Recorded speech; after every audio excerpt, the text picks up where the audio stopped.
เล็กน้อยแต่ถ้าทุกคนคิดแบบนี้ประเทศเราจะเดินหน้าได้อย่างมั่นคงการทุจริตไม่ใช่เรื่องไกลตัวเริ่มต้นจากจุดเล็กๆแต่ส่งผลใหญ่หลวงข้าราชการไทยต้องโปร่งใสตรวจสอบได้และรับผิดชอบต่อสังคมเพราะศรัทธาของประชาชนคือพลังของราชการที่แท้จริงโปร่งใสเข้มแข็งร่วมต้านโกงสนับสนุนโดยกองทุนปปช.และสำนักงานปปช.ประจำจังหวัดแพร่พบเห็นการทุจริตแจ้งสายด่วนปปช.โทร1205เป็นอะหยังเนี่ยนาเศร้าหน้าหมองกึดนักกะจะบอกคือกึดนักได้จะได้หรอก็เรื่องหนี้เรื่องสินเนี่ยมันกวนใจมันหาตังออกบ่ได้เนี่ยเอ้าเลยอย่างบอกไปลองปรึกษากองทุนฟื้นฟูและพัฒนาเกษตรกรพอได้ขึ้นทะเบียนเป็นสมาชิกกองทุนไว้กอแน่ถ้าจะยังบ่ฮู้แน่ก็ถ้าเป็นสมาชิกแล้วมีหนี้ในระบบเกี่ยวกับการเกษตรก็สามารถยื่นขอขึ้นทะเบียนหนี้กับสำนักงานกองทุนฟื้นฟูและพัฒนาเกษตรกรสาขาแปรได้เขาจะให้คำปรึกษาแล้วก็ช่วยแก้ไขปัญหาหนี้สินของเกษตรกรด้วยนะโอ้มันมีจีอี้ตัวอีนี้เหมือนกันนะเฮาไปสมัครเข้าองค์กรหรือจัดตั้งกลุ่มใหม่รวมกันบ่น้อยกว่า50คนก็ได้แล้วก็ไปขอรายละเอียดยื่นเสนอแผนและโครงการเพื่อฟื้นฟูและพัฒนาอาชีพของเฮาถ้าเฮาบ่มีหนี้บ่มีสินนุจะมีอะไรอย่างมาส่งเสริมเกษตรกรพ้องอ๋อบ่ยากเลยปรึกษาสำนักงานกองทุนฟื้นฟูและพัฒนาเกษตรกรสาขาแปรตั้งอยู่ตีถนนกาดน้ำทองหลังบิ๊กซีแปรตำบลนาจักอำเภอเมืองแปรจังหวัดแปรโทร054-534-381เกษตรกรติดไปติดต่อบ่ได้เสียค่าใช้จ่ายใดๆทั้งสิ้นเด้อปัญหาเคลมประกันไม่ได้กรมธรรม์ยังไม่คุ้มครองปัญหาเคลมไม่ได้ผู้ขายประกันไม่นำเงินส่งเข้าบริษัทประกันภัยปัญหาเคลมไม่ได้บริษัทประกันภัยปฏิเสธการจ่ายค่าประกันถ้าไม่อยากให้เกิดปัญหาเหล่านี้ต้องเลือกซื้อประกันภัยกับตัวแทนในหน้าประกันภัยที่มีใบอนุญาตหรือในหน้าประกันภัยที่ได้รับมอบอำนาจจากบริษัทประกันภัยเท่านั้นเลือกความปลอดภัยมั่นใจในกรมธรรม์สำนักงานคณะกรรมการกำกับและส่งเสริมการประกอบธุรกิจประกันภัยสอบถามรายละเอียดเพิ่มเติมได้ที่สายด่วนประกันภัย1186และสำนักงานคปภ.จังหวัดทุกแห่ง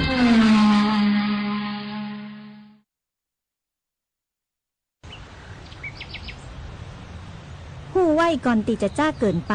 โรคใบจุดกลุ่มเกิดจากเชื้อราคอเลโตติกลัมจะระบาดในช่วงตีใบย้างแก่ในฤดูฝนอาการก็คือใบจะเป็นแผลกลมแห้งซีดถ้าปล่อยละไว้เหมือนจะย่าฮือใบร่วงนักผลผลิตลดลงถ้าปะโรคนี้เพื่อขจายฉีดพ่นสารเคมีป้องกันเช่นไซโปโคนาโซนหรือไดฟีโนโคนาโซนทุก 15-30 วันตัดแต่งกิ่งกำจัดวัชพืชให้โลงและบำรุงดินให้ต้นยางแข็งแรงหากสงสัยว่าเป็นโรคให้โทรสอบถามสำนักงานการยางแห่งประเทศไทยจังหวัดแพร่054-069-605 หรือ 081-931-2892 พร้อมที่จะช่วยเหลือพี่น้องเกษตรกรทุกเวลา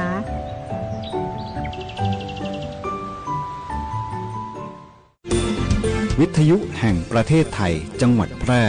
91 เมกะเฮิรตซ์ให้ความรู้คู่ความสุขที่นี่สถานีวิทยุกระจายเสียงแห่งประเทศไทยจังหวัดแพร่ส่งกระจายเสียงด้วยระบบ FM สเตอริโอมัลติเพล็กซ์ความถี่ 91 เมกะเฮิรตซ์จากนี้ไปติดตามรับฟังรายการร้อยเรื่องราวข่าวสารเมืองแพร่ทุกวันจันทร์ถึงวันศุกร์เวลา 11 นาฬิกาถึง 12 นาฬิกาช่วงสื่อสารสาธารณสุขโดยงานเผยแพร่ประชาสัมพันธ์สำนักงานสาธารณสุขจังหวัดแพร่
สวัสดีค่ะคุณผู้ฟังขอต้อนรับคุณผู้ฟังทุกท่านนะคะเข้าสู่ช่วงของรายการร้อยเรื่องราวข่าวสารเมืองแพร่ค่ะในช่วงสื่อสารสาธารณสุขโดยงานเผยแพร่ประชาสัมพันธ์สำนักงานสาธารณสุขจังหวัดแพร่นะคะก็อยู่เป็นเพื่อนกัน1ชั่วโมงตรงนี้นะคะเป็นประจำในทุกวันศุกร์นะคะนำเอาเนื้อหาข่าวสารข้อมูลความรู้เกี่ยวกับสุขภาพมาฝากกันใน1ชั่วโมงตรงนี้นะคะ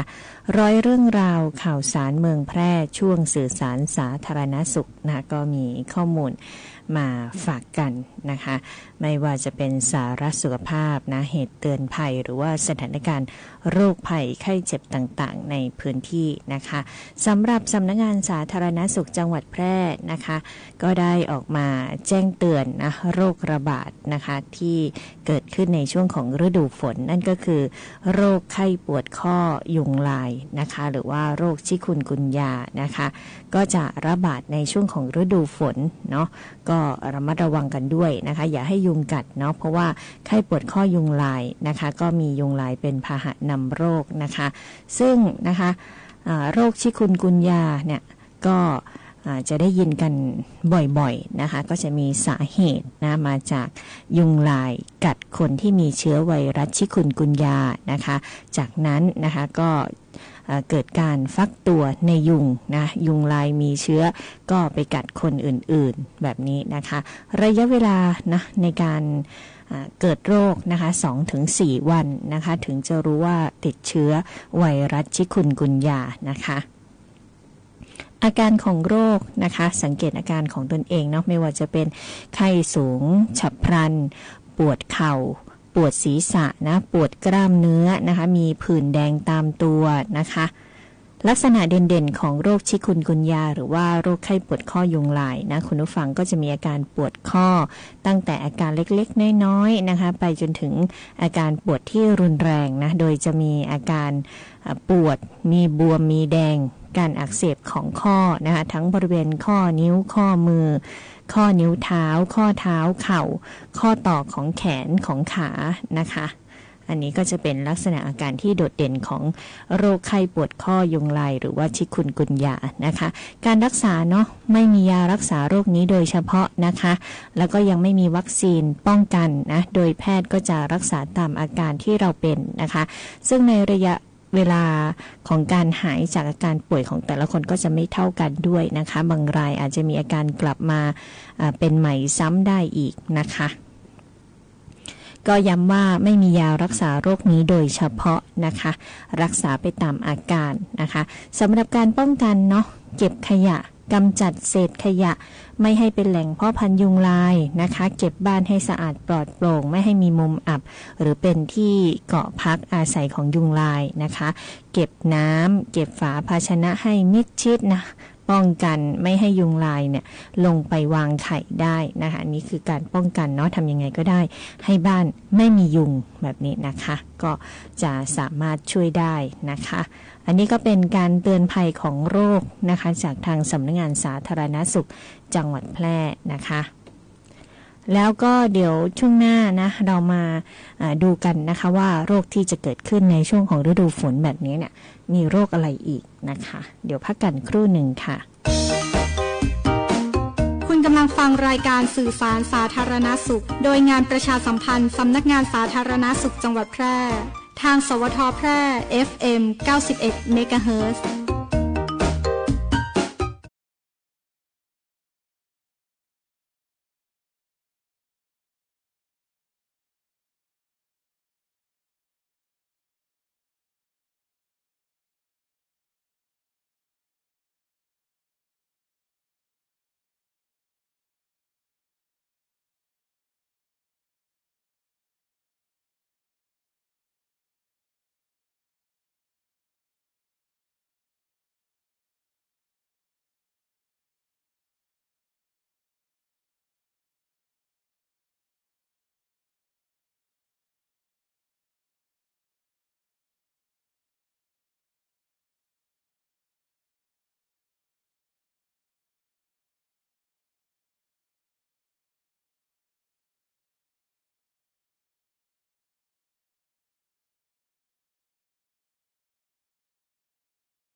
ช่วงฤดูฝนมักจะเกิดฝนตกหนักในหลายพื้นที่เกิดน้ำท่วมฉับพลันน้ำป่าไหลหลากน้ำล้นตลิ่งองค์การบริหารส่วนจังหวัดแพร่ขอแจ้งเตือนประชาชนให้ติดตามข่าวสารสภาพอากาศจากกรมอุตุนิยมวิทยาหน่วยงานที่เกี่ยวข้องอย่างต่อเนื่องและปฏิบัติตามคำแนะนำอย่างเคร่งครัดหากอยู่ในพื้นที่เสี่ยงควรเตรียมความพร้อมใช้กระสอบทรายอุดปิดทางน้ำที่จะไหลเข้าบ้านเตรียมยกของขึ้นที่สูงให้พ้นจากระดับน้ำท่วมเตรียมอุปกรณ์สิ่งจำเป็นต่างๆให้พร้อมใช้ในยามฉุกเฉินเรียนรู้เส้นทางการอพยพไปที่ปลอดภัยรู้หมายเลขโทรศัพท์ฉุกเฉินของหน่วยงานท้องถิ่นเพื่อขอความช่วยเหลือระวังงดลงเล่นน้ำหรืออยู่ใกล้ทางน้ำหลากห้ามขับรถเข้าไปในพื้นที่น้ำท่วมหรือบริเวณที่มีน้ำหลากหากไม่ปลอดภัยให้ออกจากรถทันทีสอนให้เด็กเล็กรู้จักป้องกันตนเองขณะน้ำท่วมไม่ควรสัมผัสปลั๊กไฟหรือเครื่องใช้ไฟฟ้าเตรียมความพร้อมเฝ้าระวังตลอดเวลาหากเกิดภัยพิบัติภาวะฉุกเฉินแจ้งสายด่วนปพ1784หรือแจ้งข้อมูลอบจ.แพร่โทร054-532-485ด้วยความห่วงใยจากองค์การบริหารส่วนจังหวัดแพร่ก่อนจะฟังสปอตนี้เราอยากให้คุณทำใจดีๆเชื่อไหมว่ามีประกันภัยที่คุ้มครองการเสียชีวิตสูญเสียอวัยวะหรือทุพพลภาพในราคาแค่หลักร้อยแล้วไงนอกจากนี้ยังคุ้มครองดูแลค่าใช้จ่ายในการจัดงานศพในกรณีที่เสียชีวิตจากการเจ็บป่วยด้วยให้จริงดิทั้งหมดนี้อัตราเบี้ยประกันภัยแค่200ต่อเดือนเหรอถูกดีนะต่อปีต่อปีอ้าวช็อกไปซะแล้วประกันภัย200ราคาถูกซื้อที่ไหนคุ้มครองเท่ากันรับเกิน100ให้ประกันภัย200กับคนที่คุณรักโดยสำนักงานคปภ.สายด่วนประกันภัย1186เลิกคุยกับคนทั้งอำเภอ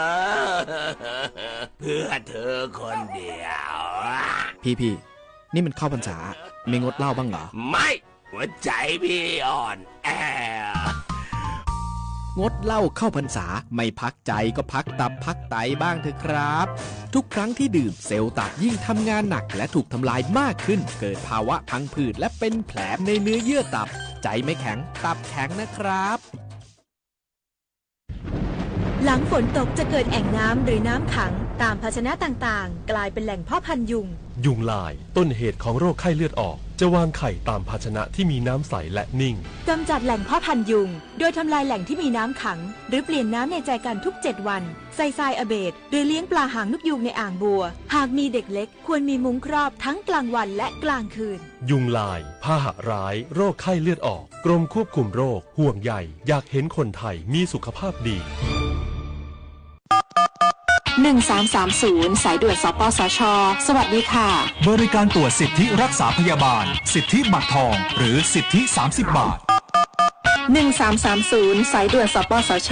ยินดีให้บริการค่ะบริการข้อมูลให้คำปรึกษาด้านหลักประกันสุขภาพ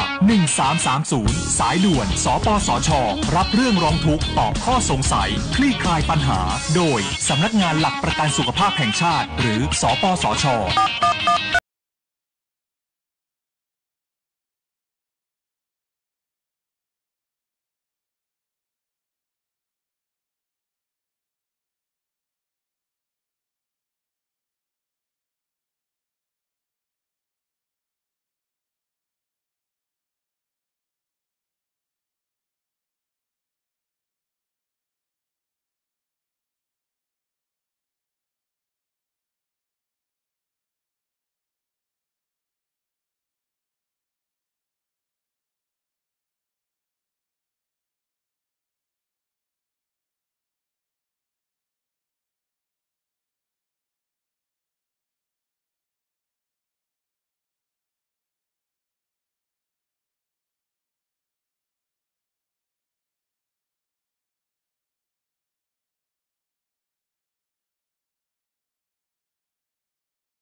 กำลังฟังรายการสื่อสารสาธารณสุขโดยงานประชาสัมพันธ์สำนักงานสาธารณสุขจังหวัดแพร่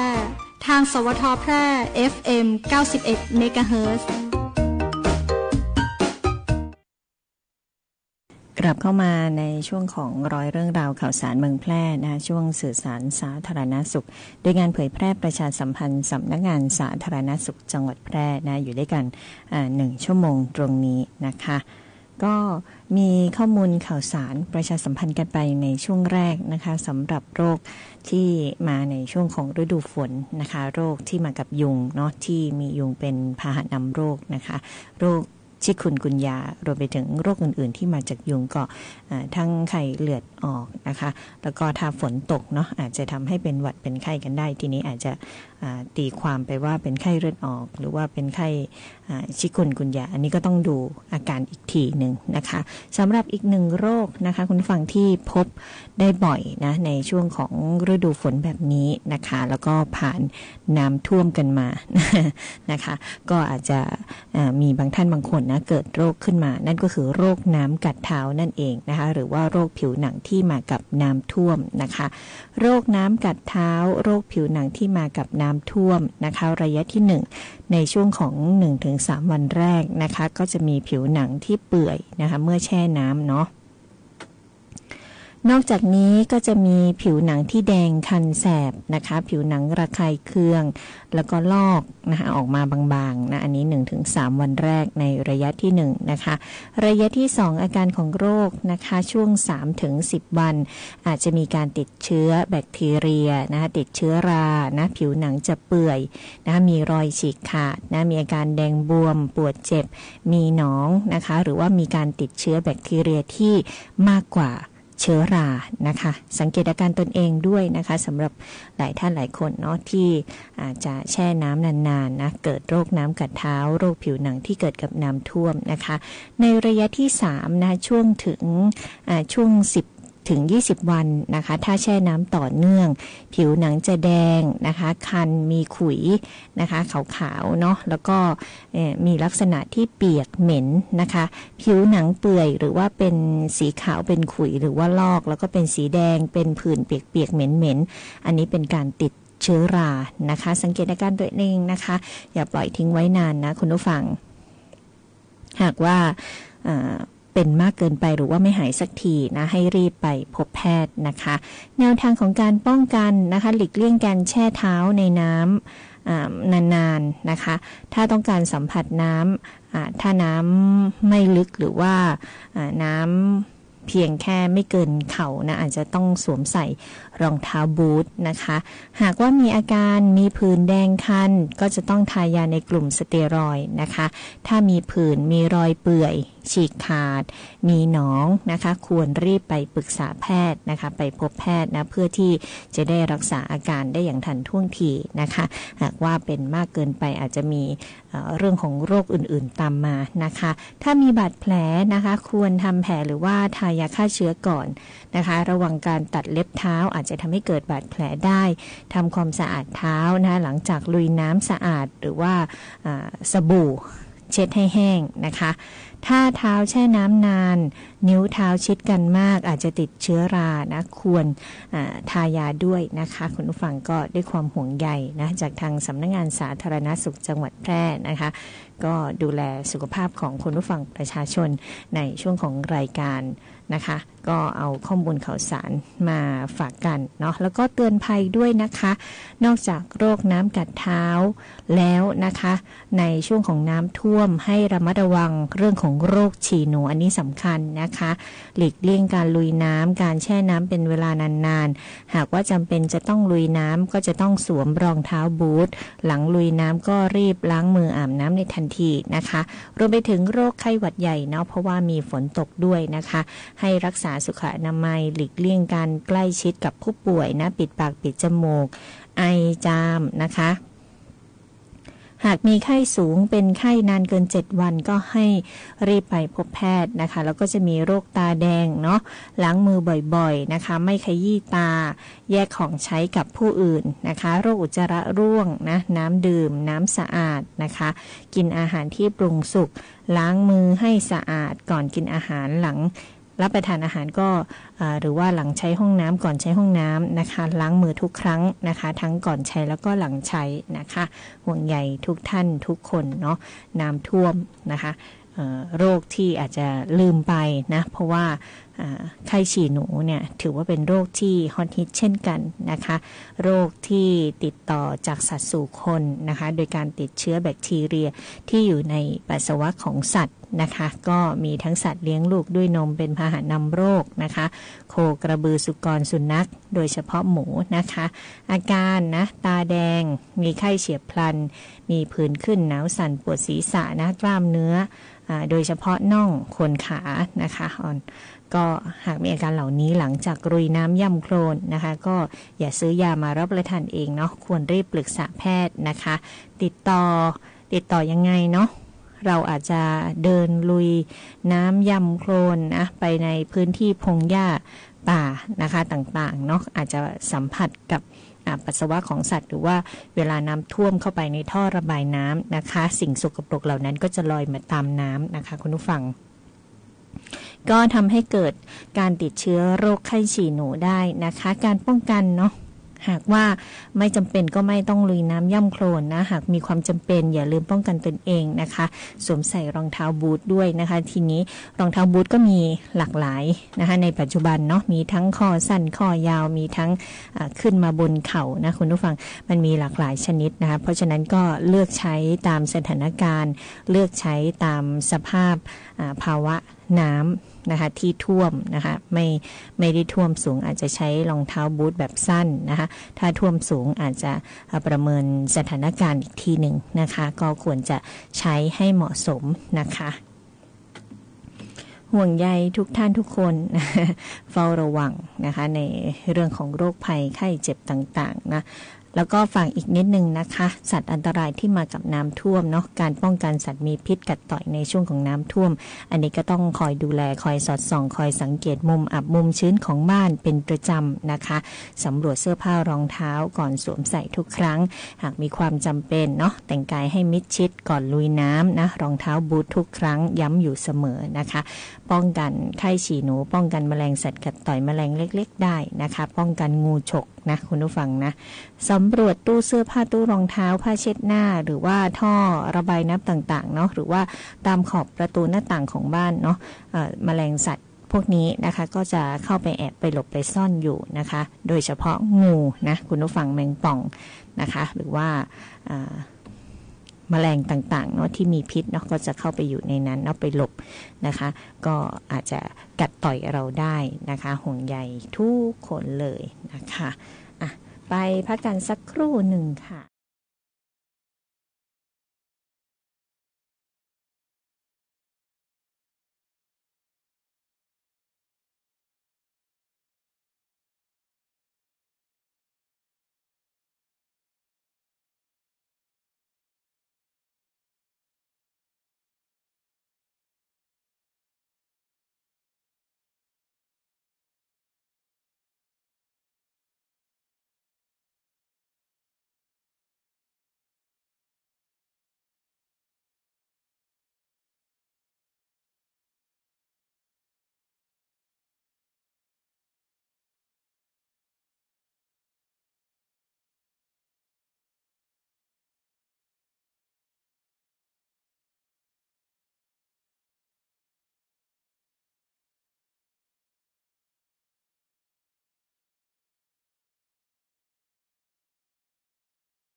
เอาเลขเข้ามาเลขดังเลขเด็ดเลขไหนก็ไม่ให้โชคเท่าเลขนี้เลขอะไรคะเลขบัตรประชาชน13หลักไงยืนยันว่าเราเป็นคนไทยและมีสิทธิ์หลักประกันสุขภาพครับคนไทยทุกคนที่มีเลขประจำตัวประชาชน13หลักที่ไม่มีสิทธิ์ในการรักษาพยาบาลตามกฎหมายประกันสังคมไม่มีสิทธิสวัสดิการรักษาพยาบาลของข้าราชการพนักงานรัฐวิสาหกิจหรือสวัสดิการรักษาพยาบาลอย่างอื่นที่รัฐจัดให้ทุกคนจะเป็นผู้มีสิทธิ์หลักประกันสุขภาพสอบถามรายละเอียดได้ที่สายด่วนสปสช1330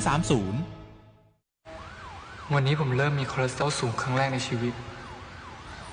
ลาก่อนกุ้งแม่น้ำคากิโอ้ยคนที่เขาแข็งแรงไม่ต้องทำบุญด้วยเลยวะ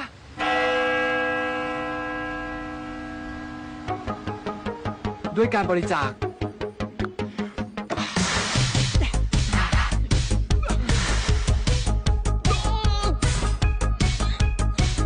ด้วยการตักบาตร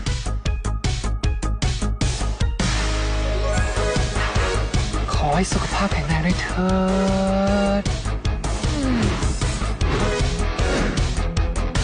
โอเมก้า3โปรตีนขอให้สุขภาพแข็งแรงขอให้สุขภาพแข็งแรงทำบุญด้วยการบริจาคเลือดสิวะเองได้นอนเพียงพอ6 ชั่วโมงได้หยุดแอลกอฮอล์ได้ดูแลอาหารการกินก่อนบริจาคงดกินของมันจะได้ไม่มีไขมันอุดตันในเส้นเลือดได้ลดความเสี่ยงโรคหลอดเลือดหัวใจอ๋อยิ่งบริจาคเลือดยิ่งแข็งแรงยิ่งทำบุญยิ่งสุขภาพดีสุขภาพที่แข็งแรงของคุณมีประโยชน์กับผู้อื่น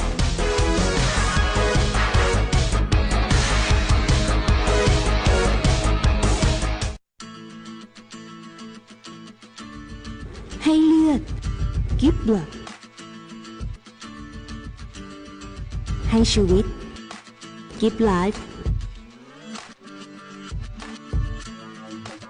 ให้เลือดให้ชีวิตกิฟต์บลัดกิฟต์ไลฟ์ช่วงสุดท้ายของรายการกันแล้วนะคะก็เชิญชวนท่านที่มีสุขภาพที่แข็งแรงสมบูรณ์นะคะก็ไปบริจาคโลหิตกันได้นะคะที่โรงพยาบาลแพร่นะคะห้องบริจาคโลหิตที่โรงพยาบาลแพร่หรือว่าจะเป็นที่โรงพยาบาลสูงเม่นก็ได้นะคะหรือโรงพยาบาลใกล้บ้านนะคะก็ติดต่อสอบถามกันได้สำหรับการบริจาคโลหิตนะคะเพื่อช่วยเหลือชีวิตเพื่อนมนุษย์นะเอาไว้ใช้ในยามจำเป็นในเคสที่เกิดอุบัติเหตุหรือว่าในกรณีที่เลือดไม่เพียงพอในการผ่าตัดอะไรแบบนี้นะคะคุณฟังใครที่มีสุขภาพแข็งแรงสมบูรณ์นะคะท่านที่งดเหล้าเข้าพรรษานะก็สามารถที่จะไปบริจาคโลหิตกันได้นะคะแล้วก็เชิญชวนนะคะออกกำลังกายพร้อมกันในวันอาทิตย์ที่2พฤศจิกายน2568นะคะมีค่าสมัคร360 บาทสำหรับเยาวชนอายุ 7-18 ปีก็240 บาทนะคะเข้าไปที่เว็บไซต์นะคะหรือว่าเข้าไปที่QR code นะคะหรือเข้าไปที่เพจ Facebook ของสำนักงานสาธารณสุขจังหวัดแพร่นะคะก็มีช่องทางของการสมัครให้ท่านอยู่นะคะขอบคุณทุกการติดตามรับฟังรับชมนะคะในช่วงนี้นะคะก็ทักทายคุณสุรีรัตน์กันด้วยนะคะติดตามกันอยู่ตลอดเลยนะคะแล้วก็นะคะทางด้านของ PR แพร่นะคะวันนี้นะก็มาติดตามกันนะคะสำนักงานประชาสัมพันธ์จังหวัดแพร่เนาะก็ให้ข้อมูลข่าวสารไปด้วยกันนะก็อาจจะฟังเพลงเพราะๆจากทางรายการไปด้วยแล้วก็ได้ข้อมูลข่าวสารไปด้วยนะคะขอบคุณทุกท่านทุกคนนะหากว่ามีความคืบหน้าเรื่องของข้อมูลข่าวสารสุขภาพก็จะนำมาประชาสัมพันธ์ให้ทุกท่านทุกคนได้รับทราบรับฟังนะคะสำหรับสำนักงานสาธารณสุขจังหวัดแพร่นะคะก็มีภารกิจตลอดทุกวันนะคะในช่วงของหลังน้ำท่วมเนี่ยก็อาจจะมีอสม.นะที่เข้าไปดูแลประชาชนนะที่ได้รับผลกระทบจากน้ำท่วมนะคะบางท่านก็อาจจะเสียกำลังใจนะเพราะน้ำท่วมหนักนะคะก็เป็นกำลังใจให้กับทุกท่านทุกคนนะบ้านผู้จัดเองก็ท่วมเช่นกันนะคะท่วมหัวเลยนะคะก็ลึกเช่นกันนะคะแต่ว่าเราต้องมีการปรับเปลี่ยนนะวิธีการที่อยู่กับน้ำท่วมให้ได้นะคะก็จะมาเป็นประจำทุกปีนะคะคุณผู้ฟังหลังจาก นี้เขาก็บอกว่าอาจจะท่วมทุกปีนะบางปีอาจจะเยอะบางปีอาจจะน้อยนะคะหรือว่าปีนี้นะจะต้องลุ้นกันอีกว่าจะโดนท่วมอีกกี่ครั้งนะคะส่วนปีที่แล้วนะคะบ้านน้องปุ๋ยเองนะคะก็ท่วมไป3 ครั้ง นะคะก็ถ้ามองในด้านดีเนาะก็ถือโอกาสนะการทำความสะอาดบ้านนะล้างบ้านเป็นในตัวด้วยนะคะคุณผู้ฟังเนาะบางทีแบบปีหนึ่งนะอาจจะมีสิ่งสกปรกนะคะแต่ว่าอาจจะเจอเรื่องที่หนักใจนั่นก็คือเรื่องดินเรื่องโคลนนะคะแล้วก็กลิ่นเหม็นหญ้าเน่านะคะที่ถูกน้ำท่วมอะไรแบบนี้นะคะก็อยู่ในช่วงของฤดูฝน3 เดือนนี้ สำหรับสถานการณ์น้ำท่วมซ้ำซากนะคะหรือว่าพื้นที่ที่มีน้ำท่วมขังเนาะก็จะต้องมีวิธีการปรับเปลี่ยนปรับปรุงนะคะให้สามารถที่จะอยู่ร่วมกับน้ำท่วมนะแต่ว่าไม่ได้แย่ลงนะคะคนฟังเราจะต้องทำให้ดีขึ้นนะปีนี้นะผู้จัดก็ปีที่แล้วนะได้ประสบการณ์ก็คือการมาแจกอาหารที่ไม่เข้าไม่ถึงบ้านเรานะเพราะว่าบ้านเราน้ำลึกนะคะก็เลยปีนี้นะคะทำรอกส่งอาหารค่ะคุณผู้ฟัง ติดกับเพื่อนบ้านนะคะเราก็ไม่อดนะคะรอบนี้เนาะเราไม่อดนะคะเรามีอาหารกินนะนะยกตัวอย่างนะคะคุณผู้ฟังอาจจะต้องมีการปรับเปลี่ยนอะไรนะคะเข้าของเครื่องใช้นะคะหลังจากน้ำท่วมเสร็จแล้วเนาะอย่าเพิ่งเอาลงมานะคุณฟังอันไหนที่ล้างได้ล้างนะคะอันไหนที่ไม่สามารถเก็บได้ก็ทิ้งนะคะแล้วก็เราจะต้องดูแลทรัพย์สินนะในพื้นที่บริเวณบ้านของตัวเองรวมไปถึงขยะนะคะหลายท่านเนี่ยได้โอกาสเลยเนาะเวลาน้ำท่วมเนี่ยปล่อยขยะลอยตามน้ำมาทีนี้นะคะไม่ไปตกที่บ้านสุดท้ายนะบ้านท้ายสุดที่น้ำเขาไปถึงเนาะน้ำก็จะไปแห้งตรงนั้นขยะก็ไปกองที่บ้านเขานะอันไหนที่เก็บใส่ถุงดำได้นะคะขอความร่วมมือเนาะเก็บใส่ถุงดำเนาะแล้วเดี๋ยวรอน้ำลดเสร็จแล้วนะคะก็เอามาทิ้งนะคะก็จะมีรถมาเก็บขยะแบบนี้อันนี้โอเคนะโอเคกว่านะคะคุณผู้ฟังดีกว่าที่ปล่อยนะปีที่แล้วนะเยอะมากนะคะปล่อยให้ขยะอะไรต่างๆนานาไหลตามน้ำมานะก็จะต้องคอยกันขยะไม่ให้เข้าบ้านตัวเองด้วยนะน้ำก็ลึกนะคะปีที่แล้วนะปีนี้ก็เช่นกันนะก็เห็นมีมาอยู่นะคะแต่ก็พยายามที่จะหาไม้ยาวๆเขี่ยทิ้งไปนะ นะคะไม่งั้นน้ำแห้งมามันอยู่ในรั้วของเรานะมันไปติดที่พุ่มไม้นะคะคุณผู้ฟังเนาะขอความร่วมมือทุกบ้านนะคะเก็บขยะใส่ถุงดำไว้นะคะน้ำแห้งแล้วค่อยเอาออกมาทิ้งนะคะแล้วก็เขาจะมีรถเก็บขยะประจำหมู่บ้านนะคะไปเก็บขยะแบบนี้ดีกว่านะเอาละค่ะวันนี้ลาคุณผู้ฟังคุณผู้ชมทุกท่านไปก่อนนะคะพบเจอกันใหม่ในวันศุกร์หน้าวันนี้ลาไปก่อนสวัสดีค่ะ